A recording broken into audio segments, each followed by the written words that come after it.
नमस्कार, बंसल न्यूज में आपका स्वागत है। मैं हूं आपके साथ सुहेल खान। उपचुनाव की जंग लगातार दिलचस्प होती जा रही है। मालवा निमाड़ में भी चुनावी शंखनाद हो चुका है। टिकट के दावेदार और उनके समर्थक लगातार जनता के बीच पहुंच रहे हैं। बीजेपी को भरोसा है कि मतदाता उस पर फिर से प्यार और आशीर्वाद बरसाएंगे। वहीं कांग्रेस लगातार बीजेपी को कोस रही है। मालवा की सियासी जंग पर देखिए हमारी खास पेशकश, मालवा का मालिक कौन।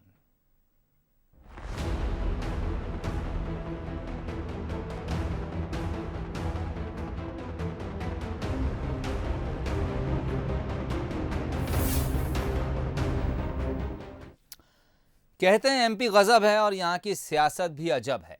दरअसल उपचुनाव से पहले सूबे की सियासत में आपने देखा कि टाइगर और चीन की एंट्री हो गई, लेकिन अब घोड़े पर सियासत गरमा रही है। प्रदेश की सबसे रोचक सीट बन चुकी सांवेर में अब घोड़े पर सियासी बयानबाजी तेज हो रही है। दरअसल शुक्रवार को प्रचार के दौरान सांसद शंकर लालवानी और जिला अध्यक्ष राजेश सोनकर घोड़ी पर सवार होकर वोट मांगने निकले। पूर्व सांसद प्रेमचंद गुड्डू ने इस पर ऐतराज जाहिर किया। प्रेमचंद गुड्डू का कहना है कि कोरोना संक्रमण के इस दौर में दूल्हों को शादी पर घोड़ी नहीं मिल रही है, लेकिन भाजपा नेता घोड़ी पर सवार होकर प्रचार कर रहे हैं। गुड्डू के इस बयान पर सांसद शंकर लालवानी ने भी पलटवार कर दिया। उन्होंने चुटकी ली और कहा कि प्रेमचंद गुड्डू को घोड़ी नहीं मिल रही तो हम क्या करें।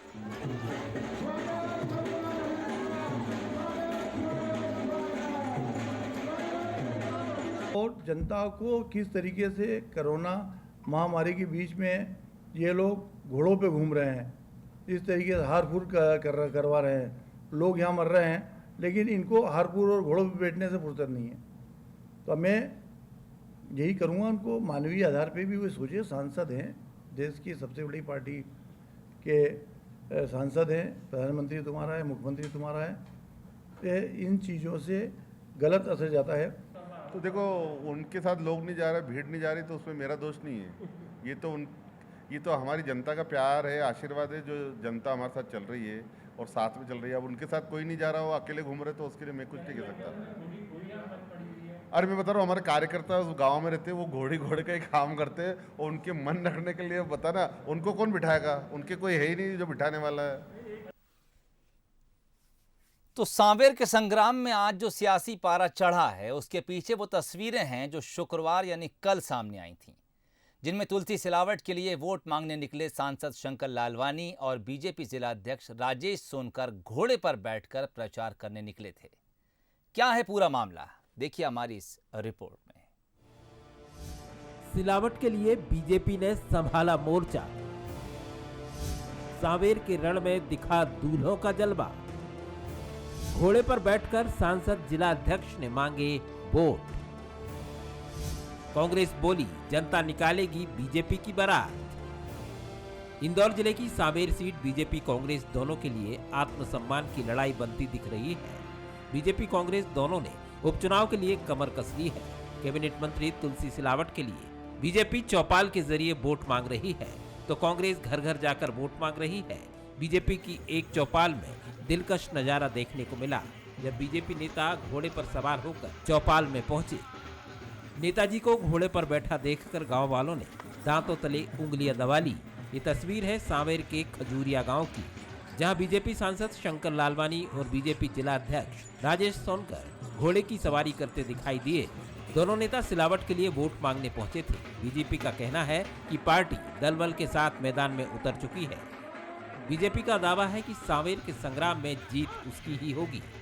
भारतीय जनता पार्टी की जो सैन्य टुकड़ी है वो मैदान में उतर गई है, और हमारा घुड़सवार दस्ता हमारे सांसद जी के नेतृत्व में, हमारे जिला अध्यक्ष राजेश सोनकर जी के नेतृत्व में, हमारे पूर्व विधायक मनोज पटेल जी हैं साथ में, हमारे युवा मोर्चा के पूर्व के जिला अध्यक्ष सावन सोनकर जी साथ में हैं।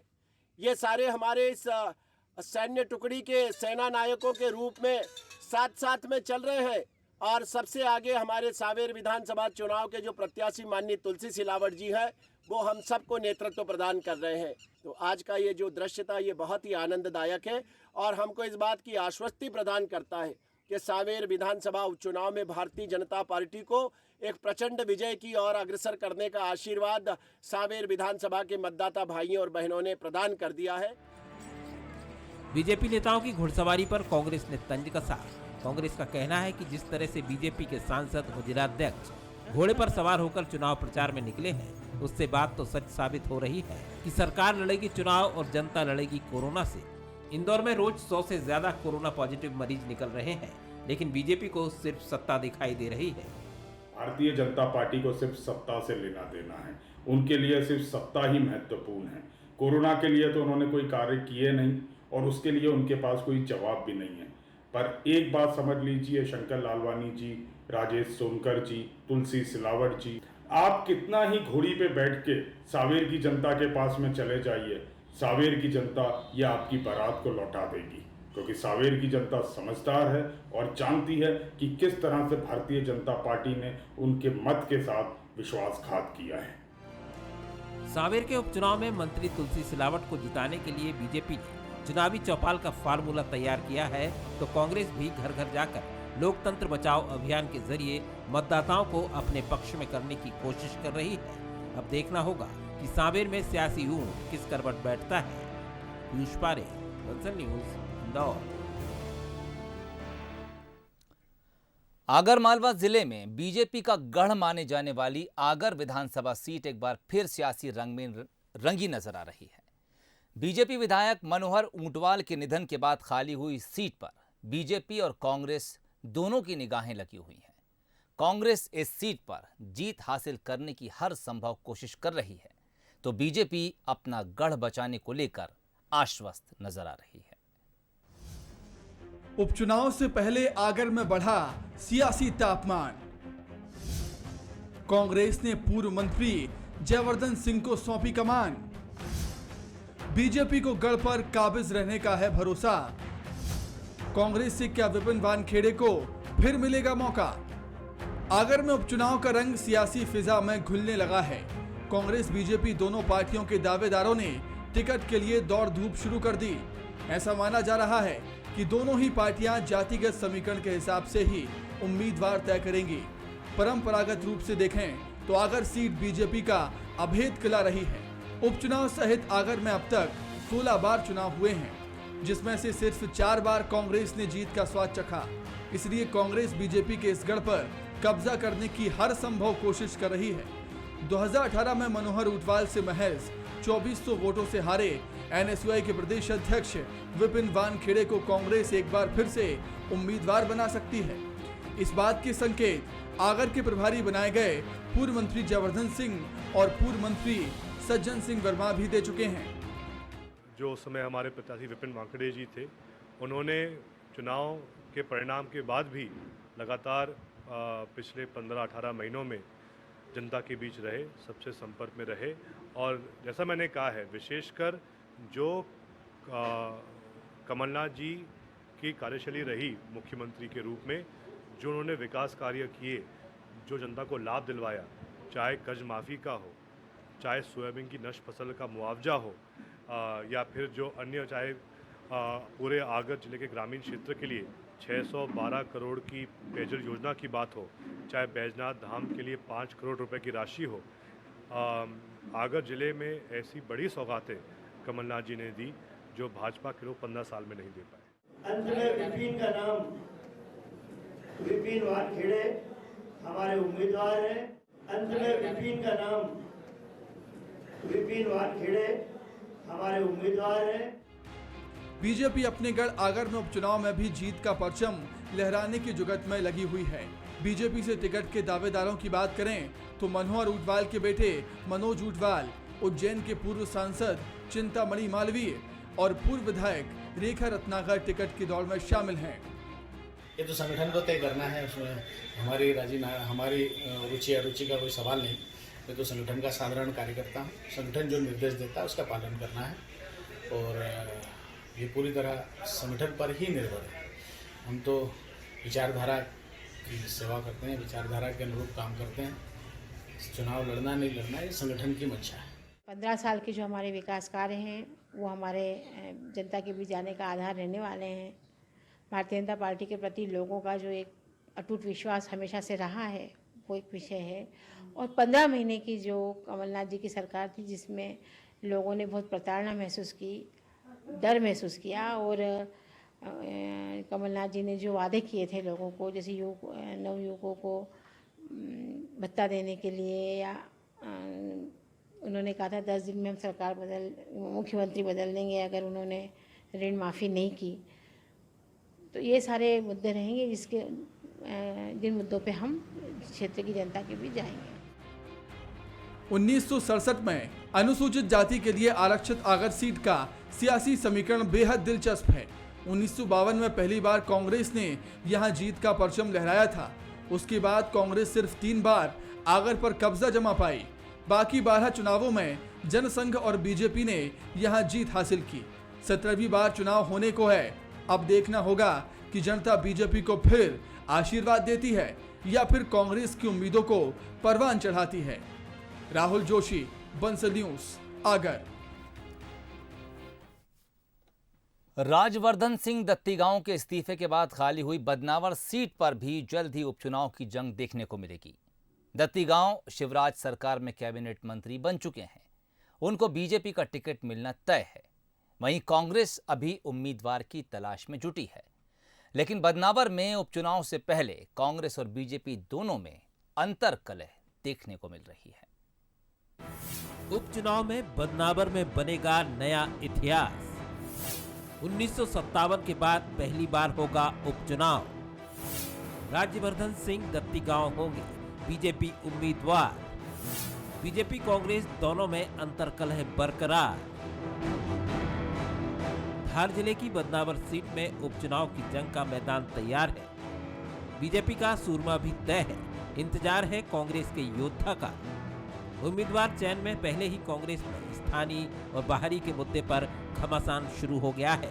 राज्यवर्धन सिंह दत्तीगांव कांग्रेस का हाथ छोड़कर बीजेपी में गए और अब शिवराज सरकार में कैबिनेट मंत्री हैं। वहीं कांग्रेस में जिताऊ प्रत्याशी की खोज के बीच 19 दावेदार टिकट के लिए ताल ठोक रहे हैं, जिनमें से 16 स्थानीय और 3 बाहरी हैं। स्थानीय नेताओं की मांग है कि लोकल 16 उम्मीदवारों में से किसी को टिकट दिया जाए। अगर बाहरी को उम्मीदवार बनाया गया तो उसका विरोध होगा।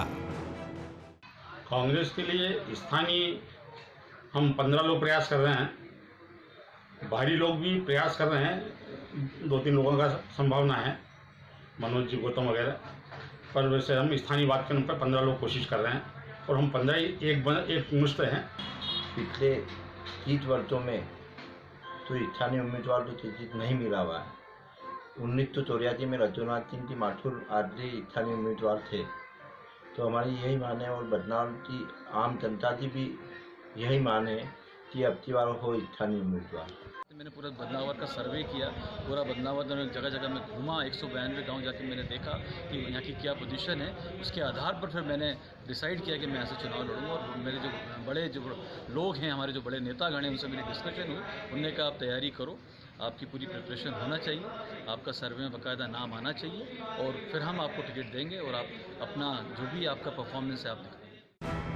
कभी राज्यवर्धन सिंह दत्तीगांव के खास रहे ब्लॉक अध्यक्ष कमल सिंह पटेल भी कांग्रेस के दावेदार हैं। नगर पंचायत अध्यक्ष अभिषेक मोदी, प्रदेश कांग्रेस सचिव मनीष पोकड़िया, पूर्व जिला महामंत्री जीपी सिंह जैसे स्थानीय नेताओं के साथ ही बाहरी नेता भी बदनावर के मैदान में कांग्रेस की टिकट पर दम दिखाने को तैयार है। इनमें कांग्रेस जिलाध्यक्ष के छोटे भाई मनोज गौतम, पाटीदार समाज के गोविंद पाटीदार और इंदौर के नेता शरद सिंह सिसोदिया का नाम प्रमुख है।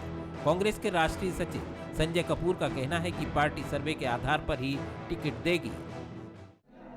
कमलनाथ जी ने एक सर्वे की टीम बनाई है, सर्वे कर रहे हैं। हम लोग भी जा रहे हैं, संगठन के लोगों से बात कर रहे हैं। संगठन के लोगों की राय भी शामिल होगी और उनका सर्वे आ रहा है। सर्वे के आधार पर इस पर निर्णय लेंगे। अच्छे लोगों को मौका मिलना चाहिए। जिताऊ कैंडिडेट हर पार्टी चाहती है कि जीतने वाला प्रत्याशी होना चाहिए। हमारी सोच भी ये है कि 3 महीने बाद कांग्रेस की दोबारा से सरकार मध्य प्रदेश में बनाने के लिए हम सब लोग एकजुट होकर काम करेंगे।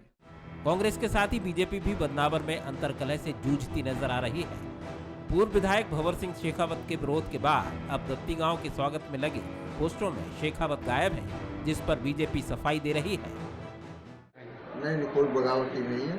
आप बहुत स्मूथ को देखेंगे। पिछली 2-3 बार में उन्होंने जो बयान दिया था, बयानबाजी की थी, उसको लेकर बयान नहीं दिया उन्होंने। राजवर्धन जी से भी उनकी बात हुई है और जैसी आवश्यकता होगी वैसा उसका होगा। जो निर्दलीय खड़े हुए थे राजेश जी अग्रवाल, उनको भी कल मना लिया गया है, तो वो भी एक बड़ा कारण होगा कांग्रेस की हार का और भाजपा की जीत का। और भारतीय जनता पार्टी की जितने भी वरिष्ठ नेता हैं, सब ने ठान लिया है कि भारतीय जनता पार्टी को 51,000 से अधिक मतों से यहाँ पर विजय बनाकर राजवर्धन सिंह जी दत्ती गांव को भोपाल में पहुंचाएंगे। बदनावर से 5 विधानसभा चुनाव लड़ चुके राजवर्धन सिंह दत्ती गांव की यहाँ अच्छी पकड़ मानी जाती है। एक बार निर्दलीय और 3 बार कांग्रेस के टिकट पर जीत हासिल कर चुके दत्ती गांव इस बार कमल निशान के साथ मैदान में होंगे। कैबिनेट मंत्री के रूप में उपचुनाव लड़ने जा रहे राजवर्धन सिंह को भीतरघात का खतरा है, तो कांग्रेस भी अंदरूनी लड़ाई में फंसी है। मतलब साफ है कि कांग्रेस बीजेपी में से जो भी अंदरूनी कलह और गुटबाजी पर लगाम लगाने में सफल होगा, वही बदनावर में जीत का झंडा फहराएगा। महेश पाटीदार, बंसल न्यूज, बदनावर। मंदसौर जिले की सुवासरा विधानसभा सीट पर भी जल्द ही उपचुनाव होने हैं। कांग्रेस छोड़कर बीजेपी में गए पूर्व विधायक हरदीप सिंह डंग शिवराज कैबिनेट में मंत्री बन चुके हैं। कांग्रेस लगातार डंग पर विश्वासघात का आरोप लगा रही है। वहीं डंग का कहना है कि प्रदेश में कांग्रेस खत्म हो चुकी है। मंदसौर की सुवासरा विधानसभा में कांग्रेस ने कैबिनेट मंत्री हरदीप सिंह डंग की मोर्चाबंदी शुरू कर दी। महिला कांग्रेस ने सुवासरा में प्रचार की कमान संभाल ली है। पिछले दिनों सामगढ़ पहुंची प्रदेश महिला कांग्रेस अध्यक्ष मांडवी चौहान ने महिला कार्यकर्ताओं में जोश भरा। उन्होंने कहा कि महिला कांग्रेस कमलनाथ सरकार की उपलब्धियां लेकर घर घर जाएंगी। कार्यकर्ताओं से अपील करते हुए चौहान ने कहा कि वो घर की महिलाओं को बताएं कि सुवासरा को बिकाऊ नहीं टिकाऊ उम्मीदवार चाहिए। महिला कांग्रेस अध्यक्ष ने हरदीप सिंह डंग पर पार्टी से विश्वासघात करने का आरोप लगाया। हरदीप की जहां बात आई थी तो हम लोग यही बात करेंगे, महिलाओं को मैं यही बताना चाहती हूं कि हम ये बात करेंगे कि हमें टिकाऊ उम्मीदवार चाहिए, बिकाऊ नहीं चाहिए। दूसरी बात ये रहेगी कि बिका हुआ माल वापस नहीं होगा। हमें ऐसा विधायक चाहिए जो हमारे कांग्रेस पार्टी का सम्मान रखे, अपनी मां का सम्मान रखे। उन्होंने जो विश्वासघात किया है, ऐसे विश्वासघाती व्यक्ति जब हमारे बीच में आएंगे तो उनको महिला कांग्रेस मुंह तोड़ जवाब देगी। लगातार कांग्रेस के हमले झेल रहे कैबिनेट मंत्री हरदीप सिंह डंग ने कांग्रेस पर करारा पलटवार किया है। निशाना साधते हुए हरदीप सिंह डंग ने कहा है कि कांग्रेस प्रदेश में पूरी तरह खत्म हो चुकी है। इसके साथ ही हरदीप सिंह ने दिग्विजय सिंह पर भी हमला बोला है। ये मलाईदार विभाग जो तो ये कांग्रेस ने कोई खोला होगा, क्योंकि उनकी आदत थी कि मलाई खाएं, तो ये इसका नामकरण जो तय हुआ है वो कांग्रेस के टाइम पे ही हुआ है। और अगर अभी परिवहन की बात कर रहे हैं तो परिवहन विभाग तो पहले भी आपने भी उन गोविंद सिंह जी को ही दिया था, और आज भी अगर उनको मिला है तो आपके कांग्रेस के राज में वो मलाईदार नहीं था, वो भारतीय जनता पार्टी में मिलता तो वो मलाईदार हो जाता है। कुल मिलाकर वो बयान देने लायक रह गए हैं, इसके अलावा उनके हाथ में अब कुछ नहीं बचा। सिंधिया के साथ कांग्रेस का हाथ छोड़कर बीजेपी में गए हरदीप सिंह डंग को शिवराज सरकार में नवीन और नवकरणीय ऊर्जा के साथ पर्यावरण विभाग की जिम्मेदारी मिली। सुवासरा से उनको बीजेपी की टिकट मिलना पक्का है, जबकि कांग्रेस अभी उम्मीदवार की तलाश कर रही है। लेकिन कांग्रेस के तेवर देखकर तो यही लग रहा है कि वो हरदीप सिंह को घेरने में कोई कोर कसर बाकी नहीं रखेगी। भोपाल से कोमल शर्मा के साथ जाकिर अब्बासी, बंसल न्यूज, शामगढ़। उधर हाटपिपलिया सीट पर भी राजनीति तेज हो गई है। बीजेपी ने दावा किया है कि 252 पोलिंग स्टेशन तक प्रचार हो चुका है। वहीं कांग्रेस का कहना है कि इस बार प्रत्याशी नहीं संगठन चुनाव लड़ेगा, जिसके नाम का ऐलान जल्द होगा।